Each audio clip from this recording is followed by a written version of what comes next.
And Time reports on the Pope and Leonardo DiCaprio meeting at the Vatican.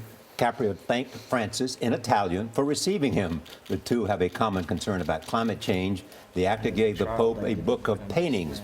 Pope Francis gave DiCaprio a leather-bound version of his encyclical that talks about the environment. Very nice indeed. And one of the two Fiats used by the Pope on his visit to Philadelphia last fall will be auctioned off in just hours at the city's auto show. The car became a symbol of his unpretentious style.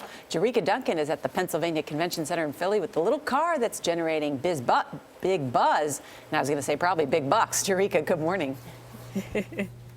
Good morning, Nora. As you mentioned, this is actually the Fiat right here that the Holy Father used. Now, the other car will be on display for the 9-day event. But I can tell you, among the hundreds of bigger, faster, more luxurious cars, the small, humble one is likely to steal the show. Simple and modest.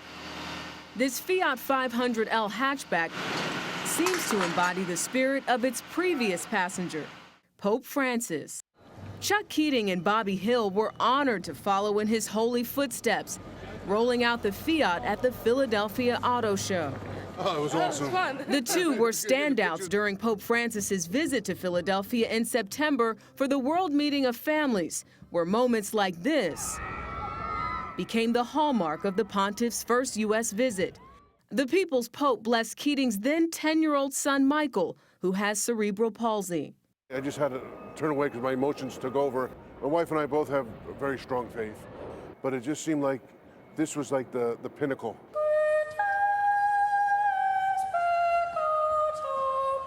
And young soprano Bobby Hill exchanged gifts with the Holy Father.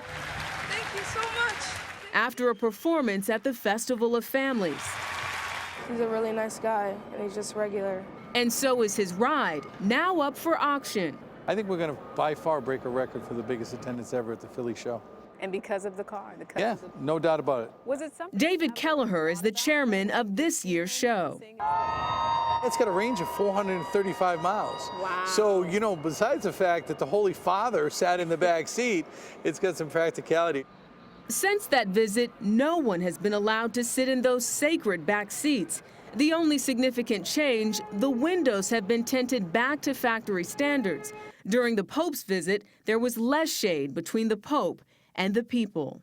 Is there a starting point for these vehicles? There's no starting point. A base car like this sells for around $25,000, but the value of the Pope could be a lot more than that.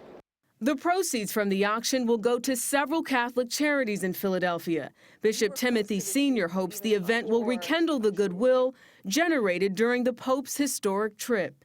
Could you have asked for a better reminder months after the Pope left? To be honest, I don't think so.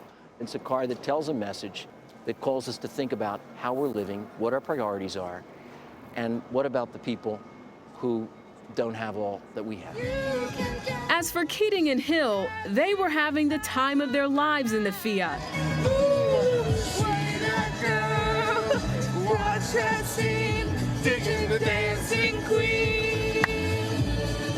Jamming to the beat, thankful for the blessings of two chance encounters, one with the Pope, the other in his ride.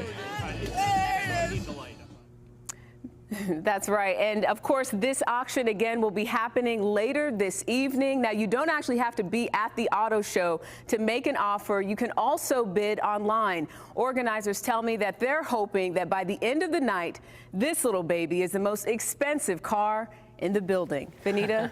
We hope this little baby lives up to that. And for a very good cause indeed. Yeah, I like that story. That video also of the guy singing Good should cause help and a to good sell message. it. Yeah.